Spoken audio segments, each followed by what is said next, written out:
How are we doing for time? Good. Pillar. Study and observe success. Don't build a honey house in a bubble. I used to think John had all the good ideas.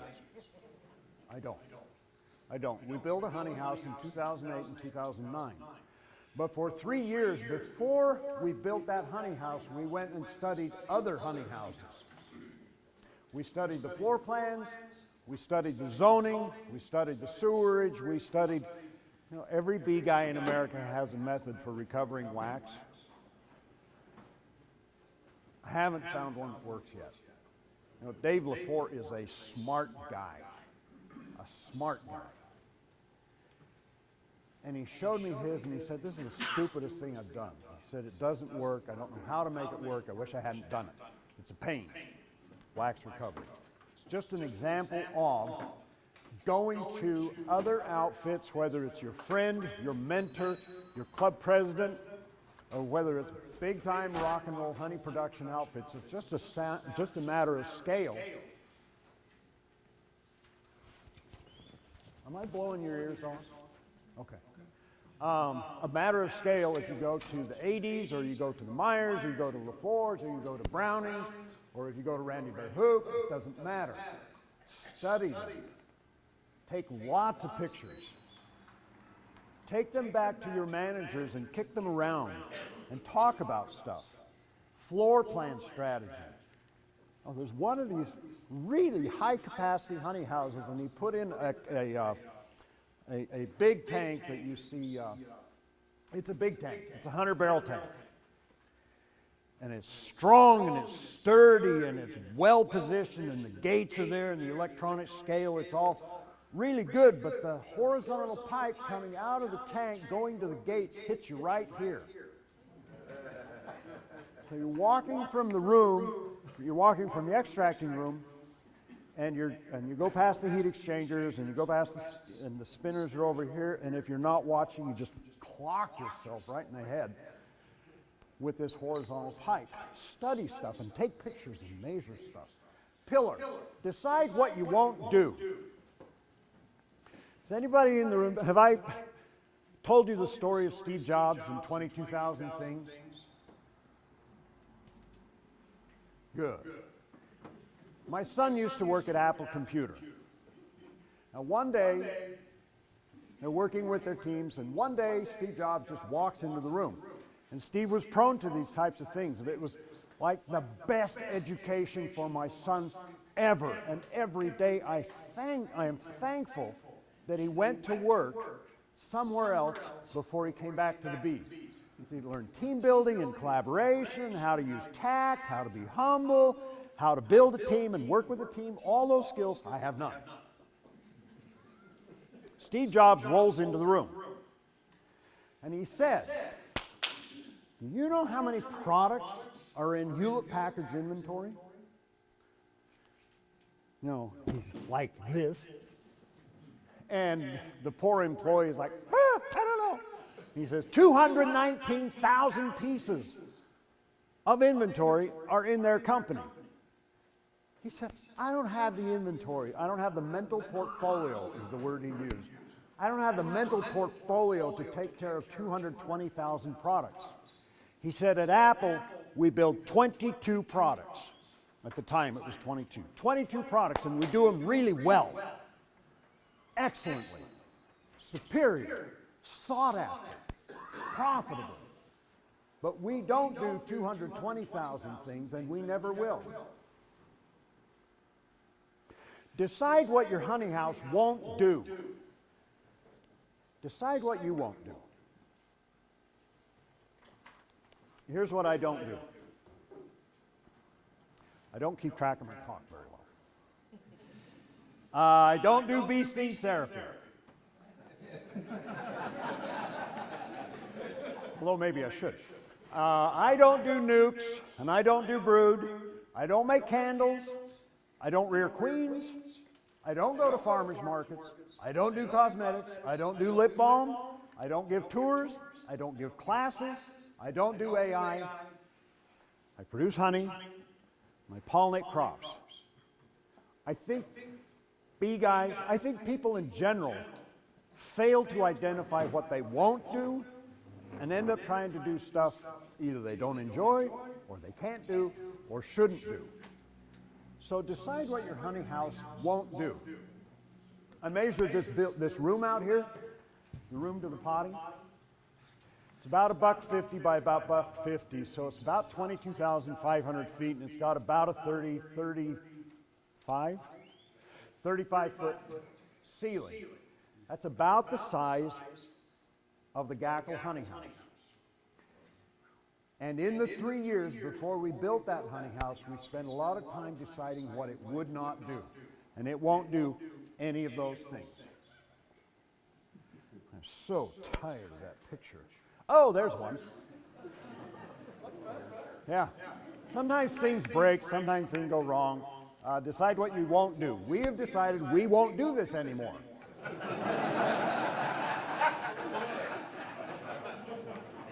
And this is what you do when you panic. It's like, no, I'll get these 2x6s and just prop it up. It'll be fine. You know, that didn't go over. It didn't go over. You can see some change. And we got the biggest front end loader we could find, and he got under it and he just picked it up and pushed it back up on the bank. It only cost $7,000 to fix the trailer. A momentary lapse. It was just this tiny momentary lapse of, well, I don't need anybody to flag me. I'll just back up a little bit and get square with the gate, and it'll be fine. What could go wrong? Yeah, whoo, that was a lot of fun. That's in the land of irreproducible results and the land of soreback. That was in Gackle. Great-grandfather, grandfather, father, Fat Boy Johnny.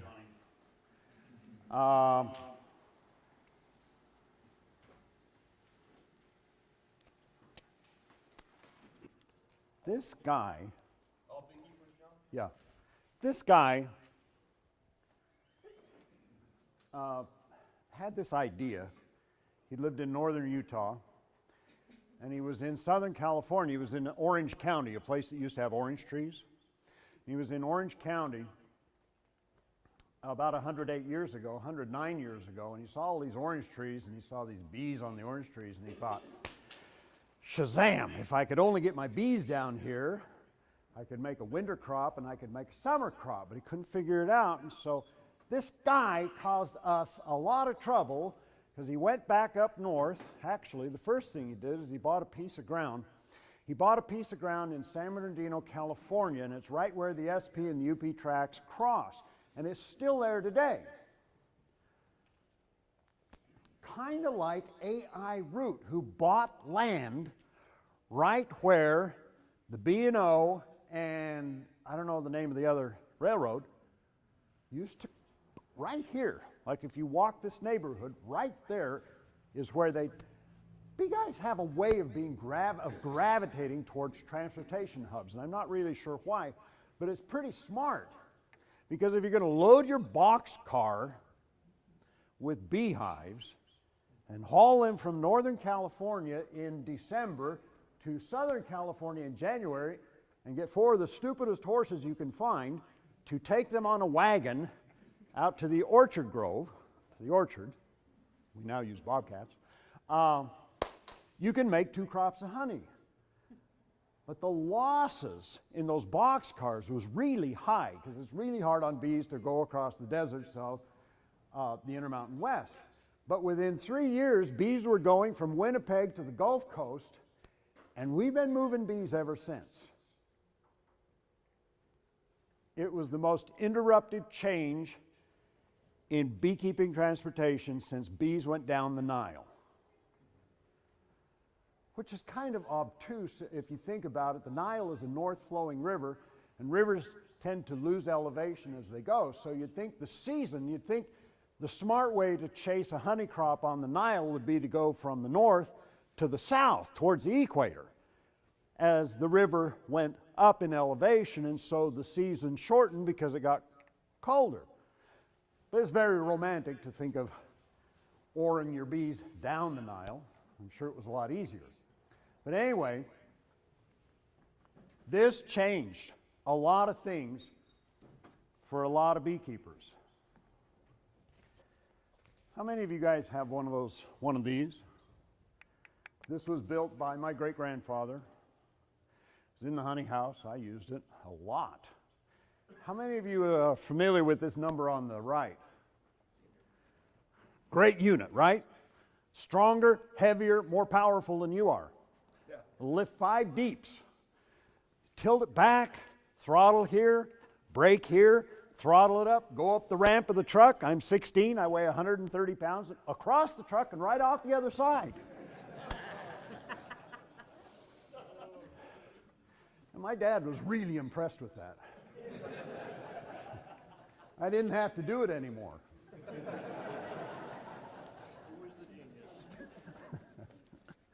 Yeah, things have changed. Things have changed. Here's what we do now. The 10-wheeler behind, we move 216 hives, which is exactly half of a semi. And you can do it pretty quick. And if you're careful, they'll all stay on the truck. Things have changed. But I'm not doing any of those other things that we described earlier. I'm an industrial beekeeper, and that's not a pejorative term. 2-3 weeks ago, I had supper with Hannah Nordhaus and her husband, Brent, and their 2 kids. She wrote the book, The Beekeeper's Lament. And she refers to me, and she lives in Boulder, so it's like this bubble of liberalism, and the term industrial is closely associated with satanic and Monsanto and things like that. So she said, it's non-pejorative. Industrial beekeeping is just what we do in America that is industrialized agriculture. So I'm not using industrial beekeeper in a pejorative term. It's just what I do. There's your pillar. I'm a little ahead of myself. Decide what you don't and won't do. Industrial beekeeping. This is on a drone. Drones. Drones in agriculture didn't exist 5 years ago. We put this GoPro camera on a drone and put it up in the air. And while my hardworking employees were offloading the semi, the drone documented the work of these drones unloading these bees. And that's May in North Dakota. And that's how we handle bees. We disperse them pretty quick. You can see the 10-wheeler on the right, and there's a tonner just off the frame. And a lot of these bees are dispersed into smaller yards within 48 hours. Like there's singles there, there's doubles there. See those covers? There's no paint on those covers. You can buy a cover from Used Pallet Company with a crappy cleat on the end for $1.70. For $1.70.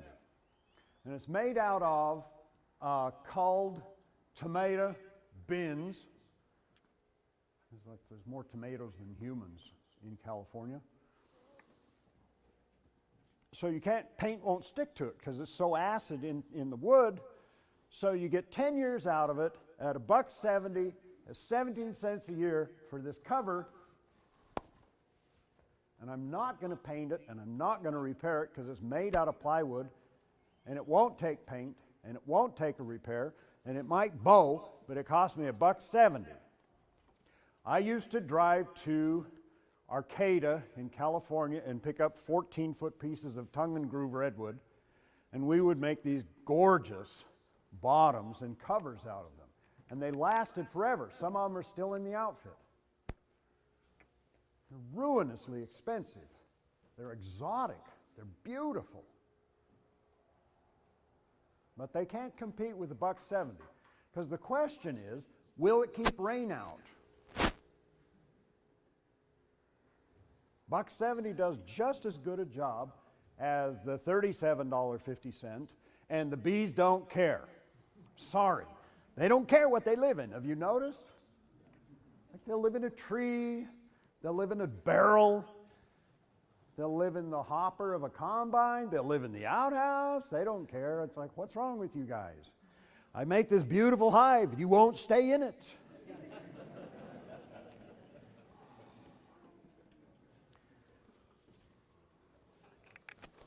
This is our cellar in southeast Idaho, and this is where our bees go in the winter. And 500 millennia ago, you know when your talk is clicking? Your talk is clicking when Jimmy 2 is looking at you. And he keeps looking at you because these are really good speakers, and if Jim 2 is listening to you, you're winning. Okay, so here's one half. You guys been in a potato cellar? Who's been in a potato cellar? Okay, it's a double hoop, right? Sorry about your camera. It's a double hoop with a big air plenum in the middle, right? Because a potato and a beehive are a lot alike in the middle of winter. 41 degrees, más o menos, dry, dark. You know, what's not to like? If you were a honeybee living in a tree 10,000 years ago in northern Europe, that's where you want to be. I thought you said you send your hives to California. We do. But they spend from Thanksgiving to about the 10th of January in the cellar. Really dark, really quiet. But the plenum, Ron Spears, you guys know Ron Spears? He's another one of us guys with horns out of our head. He's running 22,000 hives, and he's got two similar buildings, but they're square, they're cubes. They're steel buildings, and they're in Jerome, Idaho. But he's doing the same thing we are. It's a semi per row. So, you know, 20 rows, 20 semis. It's pretty simple. But all your eggs are in that building. Oh my gosh, what if fans go off? Oh my gosh, what if the CO2 gets too high? Oh my gosh, what if it's too warm? It's like one of those, again, what could go wrong?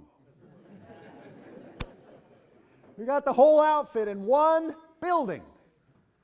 What could go wrong? So we're now studying indoor wintering. Like they've been doing it for really long time in the prairie provinces, and there's science there says you can confine a bee for 270 days and it'll still live. It's like 9 months. Then they wake up in the Yukon, they go make 400 pounds per colony, and then they go back to bed for 270 days, right? That's the myth. I don't know how long you can keep a bee quiet, but I know if they die of CO2, I failed my husbandry. I know if it gets too warm, I failed to do my job. If it's too humid, I failed to do my job. And so my duty, my responsibility as we study industrial indoor wintering is to be as smart as I can. And I don't even know whether it's a hoop or a square. I'm pretty sure it has a concrete floor. I'm pretty sure it needs some cooling capability for those random warm days that sometimes come in January. I know that Ronnie Spears has a platform scale in his building whereon 6 pallets of bees sit. And I know every 15 minutes that scale sends data, and he can predict with precision how much weight loss will occur on that 24 hive sample in real time all winter long. That's valuable information to me because it then informs my decisions of how heavy does that hive need to be before it leaves North Dakota for winter? $1.20. $1.20. Over the years, and these hundreds of semis of anecdotal data can then be backed up saying, maybe 118 pounds is better. Ooh, 2 pounds per hive, 500 per semi. If I could shave 2 pounds and still retain 96% wintering survivorship, I could make that outfit that much more efficient. I don't know. We don't have the data. Production agriculture, things are changing rapidly. Who would like to see a solution to Varroa? Boy, I would. Next month, no, December, Monsanto expects approval for a product called Smart Stacks Pro 87411. You don't go corn, doesn't mean a thing. But in that Smart Stacks is an RNAi treatment for corn root worm. This is a game changer. In 2016, Monsanto will seek approval for a Colorado potato beetle RNAi treatment.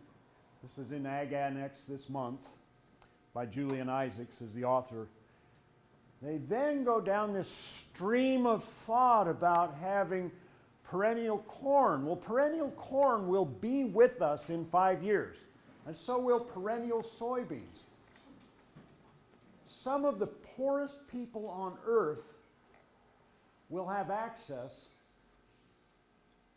to more food and better quality of life, better diets than ever. Naturally, there's a robust debate about RNAi. The ethicists want a seat at the table. The enviros want a seat at the table. Corn growers want a seat at the table. And beekeepers should insist on a seat at this table, because corn rootworm and malarial mosquitoes and potato beetle are all destructive pests. Destructive. And the honeybee is a beneficial, the most beneficial insect on earth. We should be at that table, and we should be advocating for something beneficial. Something beneficial that would improve the lives of a lot more people than the people in this room and the industry represented in this room. These changes are upon us, and we need to be part of that discussion. I don't even know how to get in the room, but these changes are upon us. RNAi is here. What's our industry doing about Ms. Varroa and her children? And this is why I think it's so crucial. We did the stumble-bumble execution of Ms. Varroa, and within 5 years of arriving, she's ubiquitous. She's everywhere, right? Mission failed. You heard yesterday Dennis Van Nigelsdorp, and you saw him show you a picture of Tropolapsis. Gordy Wardell, my chairman of Project Apis M, was in Thailand this summer studying Tropolapsis, and he said, if you think Varroa is bad, you know nothing. Why aren't we advocating for some sort of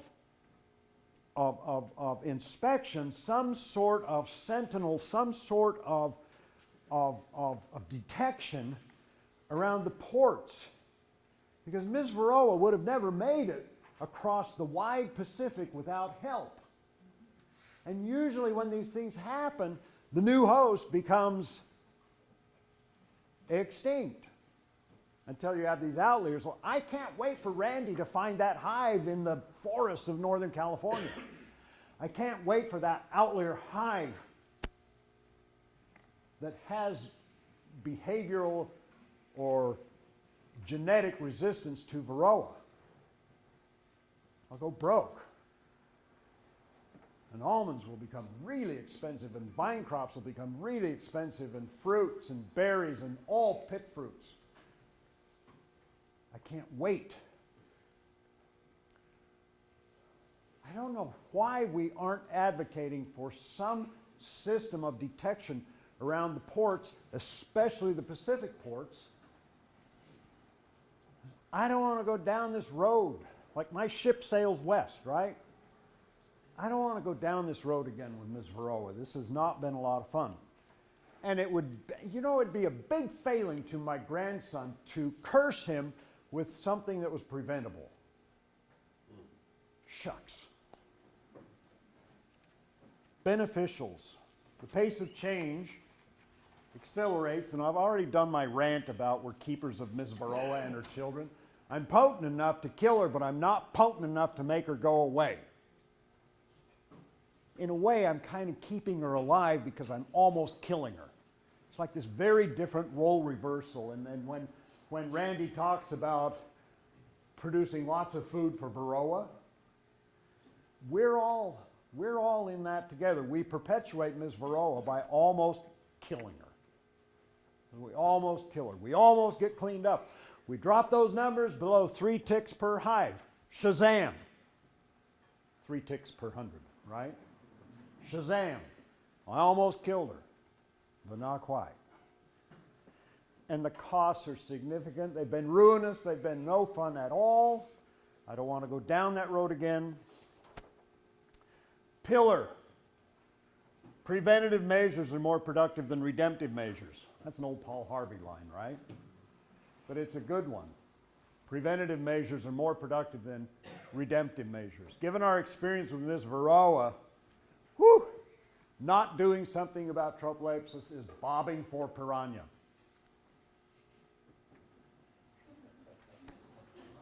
Ever bob for piranha? Use your nose right away. What did our employee pool? Okay, I want to go to labor for a minute because I'm an industrial bee guy in industrial production. I can't just bitch about Varroa forever. We have other issues, right? We have employee issues, we have labor issues, and we talked about already one of my tactical responses is don't paint, don't repair. Buy the cheapest, most efficient piece of equipment you can, and when it breaks, what did my employee pool look like in 2003? And this is how fast things have changed. In 2003, they were all American citizens, and then we began using this Department of Labor program called H2A. We got this great batch of South African kids that came and wanted to work, and they did great, and they went home and told their friends, and we got some more of them, and it was like, we're going to America for 10 months of partying. Woohoo! We had kids, and they were okay. We had kids come, and when they leave, we always have to go in and take a fire hose to the apartment. And this one kid had gone home, and he left, his bedroom was full of nearly new clothes. Nearly new clothes, because he'd never learned how to wash clothes. So when his clothes got dirty, he just went and bought new. I must have been paying him too much. I don't know. But if you never learned how to wash clothes, what do? There's only so many times you can turn those BVDs inside out, right? So we started using this DOL program, and we now use all Mexicans. These are Mexicans who mostly have their own hives in Mexico. They have wives and children, and they're aspirational. When Rafa got here this spring, the first thing he did on the first day he was here is he came to me and he said, Juanito, they call me Juanito. Juanito, I bought land, and next year I'm going to build a house. These are guys who know that the sanctions imposed by breaking the rules give them a 5-year timeout from participating in any labor program. I know that I get fined if I don't follow the rules with exactness, because it's a Department of Labor program who hates non-labor, non-union labor. It should be over in USDA. H2A is an ag worker program, and why it's in the Department of Labor and not in the Department of Agriculture, I'll never understand.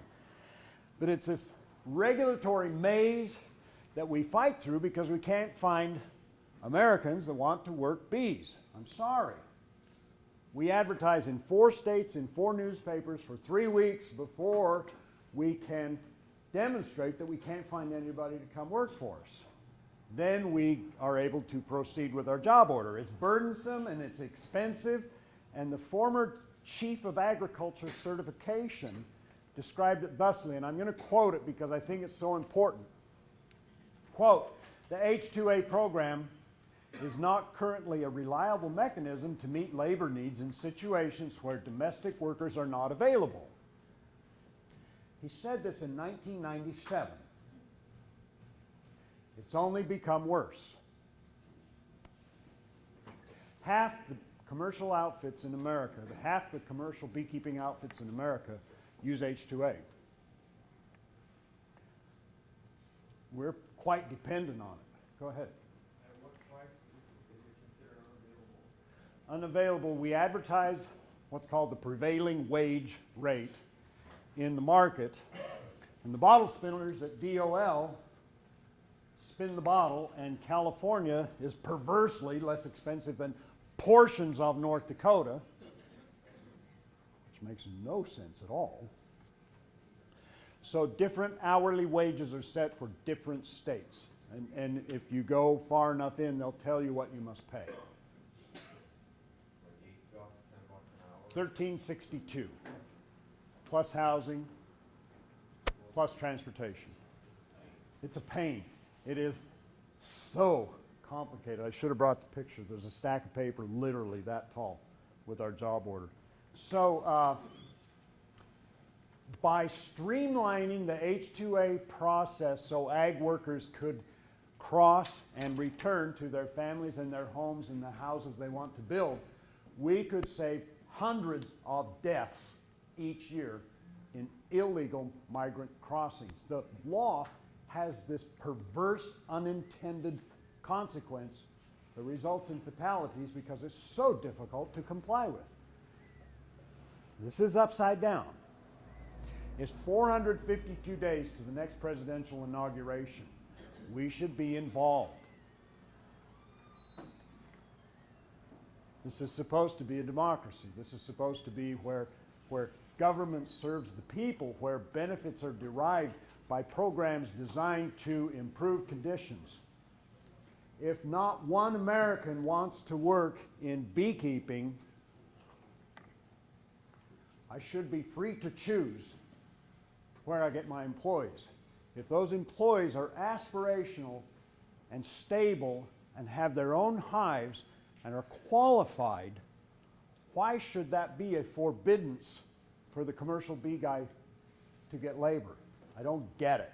The solution would be to create a visa program for ag workers in sufficient numbers and flexibility that both workers and employers could use it. And again, we'd save hundreds of deaths every year. Kim, 10 minutes? Really?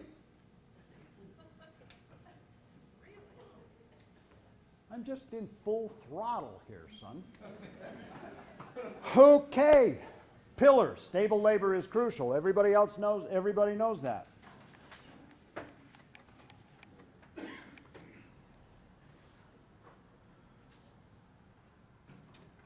Yeah. Pillar. If you fall off the semi or out of bed or down the stairs or you get a blow from behind, these things happen, have a plan.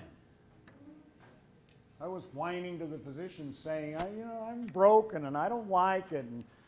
And he said, if this had been 3 millimeters over, it would have severed your femoral artery and you would have bled out before the ambulance got there. Do you have a plan? Speaking to me, the physician, like, John, do you have a plan? Do you have a succession plan? If 3 minutes from now you leave the planet, what's your plan? Have a plan. So Pat Hikem, a lot of you guys buy Queens from Pat, says, allow your guys to make mistakes. Just don't let them make fatal mistakes. I almost made a fatal mistake. That's a humbling thing. You guys using 10 minutes. FLIR cameras. This is a thermal camera. It measures the heat coming from a beehive. And this is 1, 2, 3, 4, 5, 6 beehives in the cellar, and it's black as the inside of a cow in there. That's my hand. That's my hand. I'd put my hand up there for 1 minute, 3 minutes earlier, and that's the residual of the thermal image. And here's how the FLIR works.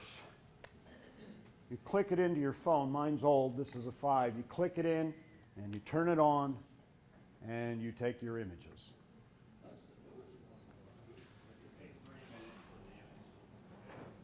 almost immediate. No, it's almost immediate because it's looking at heat. You know, I'm walking into stacks of bees. It's looking at the heat saying, wait, stop! There's a stack right in front of you, and I walk right into it. Inexpensive. It was $200. It's on Amazon. Does it have to be used in darkness? You can use it, yeah, it's designed for dark.